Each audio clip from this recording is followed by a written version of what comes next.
Hello बच्चों, स्वागत है आपका हमारे चैनल के ऊपर जिसका नाम है टारगेट 10th बोर्ड। जैसा कि आपको पता है हम पूरी सीरीज़ चला रहे हैं जिसके अंदर हम आपके एग्ज़ाम जो कि बोर्ड एग्ज़ाम होने वाले हैं 2024 के अंदर, उससे पहले पहले आपको हर सब्जेक्ट का हर सिलेबस पूरा का पूरा करा देंगे इस चैनल के ऊपर। सब्सक्राइब कर लो अगर आप इस चैनल के ऊपर नए हो। आज की इस वीडियो के अंदर हम पढ़ने वाले हैं चैप्टर 4 फुटप्रिंट्स विदाउट फीट का the question of trust. Let's go. तो पहले तो मैं आपको इस चैप्टर के बारे में बता देता हूँ कि चैप्टर है किस चीज़ के बारे में। ये चैप्टर हमें दो सीख देता है। पहली सीख ये कि कभी भी हमें किसी के ऊपर आंख बंद करके ट्रस्ट नहीं करना चाहिए, और दूसरी सीख ये कि ज़रूरी नहीं है कि हर इंसान ऑनेस्ट हो।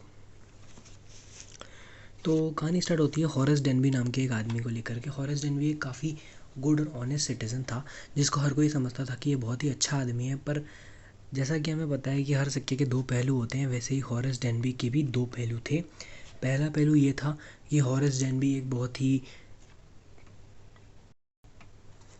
पहला पहलू ये था कि हॉरेस डेनबी बहुत ही अच्छे लॉक्स बनाया करते थे।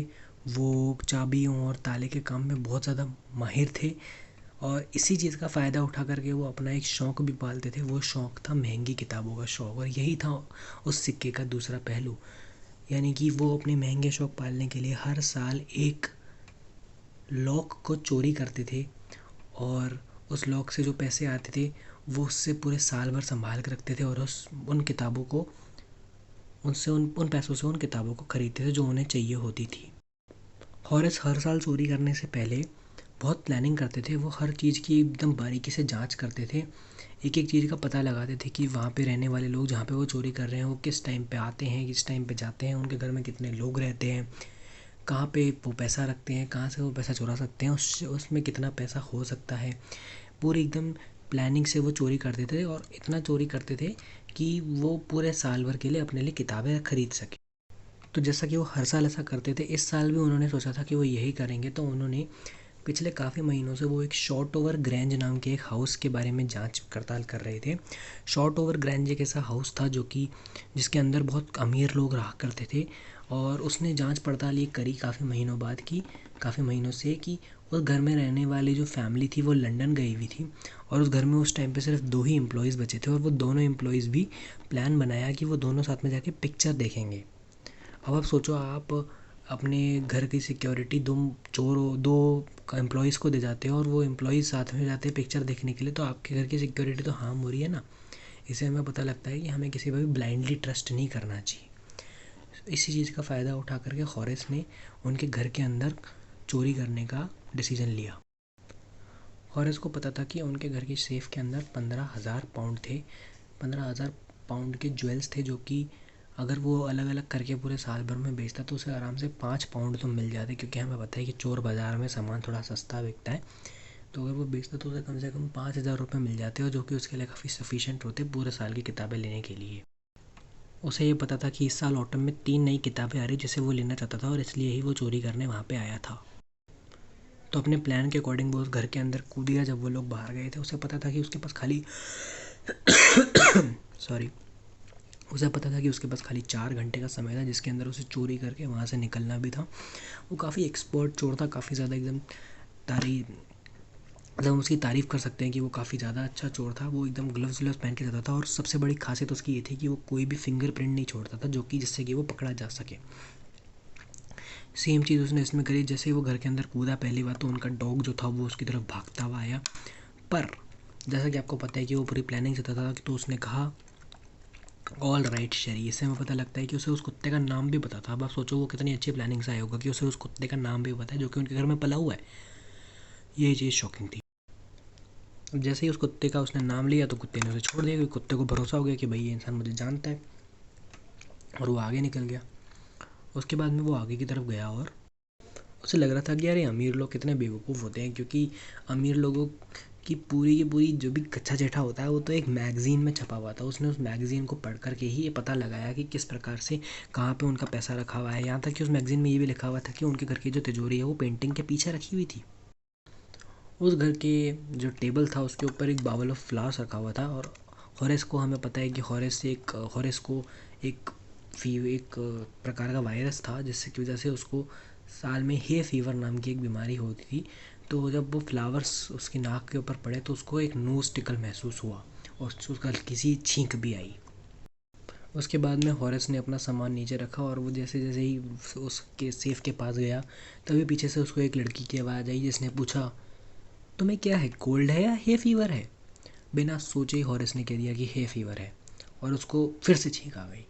उस बात पे उसे लगा, यार पीछे कौन हो सकता है भाई। उसकी तो फटी गई कि भाई अचानक से कौन आ गया पीछे। ऐसा होता है ना, जब आप अचानक से आपको लगे कि घर में कोई भी नहीं और पीछे से कोई आपसे पूछ ले कि आपको क्या है, हे फीवर है या फिर कोल्ड है। तभी पीछे से वापस से आवाज़ आएगी, यार तुम इसको सही क्यों नहीं करा लेते, एक अच्छे से डॉक्टर को दिखाओ जो कि तुम्हारे घर के पास में ही रहता है। वो उसने उसकी तरफ मुड़ के देखा तो वो एक बहुत ही ब्यूटीफुल सी लेडी थी जिन्होंने रेड कलर के कपड़े पहने हुए थे, और वो अपने ऑर्नामेंट्स को उतार दिया फायर प्लेस के पास जा कर के, और शेरी जो उनका डॉग था वो उनकी तरफ रब कर रहा था। तो उस लेडी ने कहा कि डाउन शेरी। फिर उस लेडी ने कहा कि मैं जानती थी कि हर किसी को पता है कि 1 महीने के लिए मकान खाली है, पर मुझे नहीं लगा था कि जब मैं वापस आऊँगी तो इस मकान के अंदर मुझे एक चोर मिलेगा। उस बात को लेके खौरस के दिमाग में सबसे पहले आया कि मैं भाग जाता हूँ, पर उस लेडी ने कहा कि देखो मुझे पता है तुम भाग सकते हो, बट क्या होगा, मैं पुलिस को कॉल कर दूँगी और सीधी सी बात है तुम भाग जाओगे और पुलिस तुम्हें पकड़ लाएगी, दैट्स इट। तो उस बात पे हॉरेस ने भी एकदम फिल्मी डायलॉग में बोला कि चिंता मत करो, मैं जाने से पहले टेलीफोन की वायर भी काट जाऊंगा और इस हालत में कर दूंगा कि तुम 2-3 घंटों तक हिल भी नहीं पाओगे। तो उस बात पे लेडी ने कहा, तुम मुझे मारोगे? हॉरेस ने कहा कि देखो मैं तुम्हें सिर्फ डराने की कोशिश कर रहा था और तुम मुझे मत डराओ, सीधी सी बात है, मुझे यहाँ से जाने दो, मैं तुम्हारा कुछ भी चोरी नहीं करने वाला हूँ। उस बात पे लेडी कहती है कि क्यों, तुम मुझे तुम्हारा सामान चोरी करने वाले थे, मैं तुम्हें क्यों जाने दूँ, तुम्हें जैसे लोगों को तो सज़ा मिलनी ही चाहिए। उसके बाद में उस लेडी ने टेबल पर पड़ा हुआ एक सिल्वर बॉक्स खोला और उसके अंदर से एक सिगरेट निकाल के उसको रखी, और हॉरेस ने सोचा कि ये लड़की मुझे जाने देगी, इसलिए उसने जल्दी से अपने जेब से लाइटर निकाला और ग्लव्स उतार करके लाइटर निकाला और उस लेडी के लिए सिगार जला दी, और उससे कहा कि क्या तुम मुझे जाने दोगी? तो लड़की ने कहा, हाँ जाने दूंगी, पर तुम्हें मेरा एक काम करना पड़ेगा। देखो मेरे हस्बैंड ने मेरे को वादा करा था, मतलब हस्बैंड से मैंने वादा करा था कि उनके जाने से पहले मैं सेफ़ में से सारे के सारे ज्वेल्स को निकाल करके एक बैंक में जमा कर दूंगी, पर अब मैं भूल गई हूँ कि सेफ़ का पासवर्ड क्या है, या तो मेरी हेल्प कर सकते हो सेफ़ को खोलने के लिए। उस बात पे औरस ने कहा, क्यों नहीं भाई, ये तो मेरे लिए 2 सेकंड का काम है, मैं तुम्हारी हेल्प ज़रूर कर दूंगा, पर उसके बाद में तुम मुझे जाने देना और पुलिस में कोई भी मेरी कंप्लेंट मत कर देना। तो उस बात पे लेडी ने कहा, हाँ ठीक है, मुझे कोई प्रॉब्लम नहीं है, मैं तुम्हारी कोई कंप्लेंट नहीं करूँगी और तुम जल्दी से सेफ़ को ओपन कर दो मेरे लिए। सेम हॉरेस ने ऐसा ही कहा कि हॉरेस ने ऐसा ही किया, उसने सेफ़ को जल्दी से खोल दिया, सारे ज्वेल्स निकाल के वो दे दिए और वो चला गया वहाँ से। कुछ टाइम बाद में हॉरेस को पकड़ने के लिए वहाँ पे पुलिस आ गई और पुलिस ने उसको पकड़ करके बोला, एक बात बताओ, तुमने वहाँ पे चोरी करी? तो उसने बोला, नहीं सर मैंने चोरी नहीं करी, मतलब सर वो ये लेडी जो है इधर की, उन्होंने मुझे कहा था कि वो सेफ़ का पासवर्ड भूल गई है सर, इसलिए मैंने सेफ़ खोला था सर, ऐसा कुछ भी नहीं है सर, मैंने कुछ भी नहीं किया सर। डरी सी आवाज़ में उसने पुलिस वाले को बोला, और पुलिस वाले ने उस लेडी से पूछा कि आपने ऐसा उनको कुछ कहा था कि आप पासवर्ड भूल गई है तो ये सेफ़ आपके लिए खोल दे? तो लेडी ने कहा, जो कि एक 60 साल की लेडी थी, यानी कि वो वाली लेडी अब बदल चुकी है, 60 साल की एक दूसरी लेडी आ गई और वो बोल रही है कि ये कहानी तो नॉनसेंस है। तो उसके बाद में उस आदमी को जेल में डाल दिया गया और हॉरेस को समझ में आया कि वो जो लेडी थी दूसरी वाली, वो खुद एक चोर थी और उस चोर ने उसको पागल बना दिया, बिल्कुल जैसा ही हुआ। यानी कि यही चीज़ से हमें दूसरी सीख मिलती है इस कहानी की।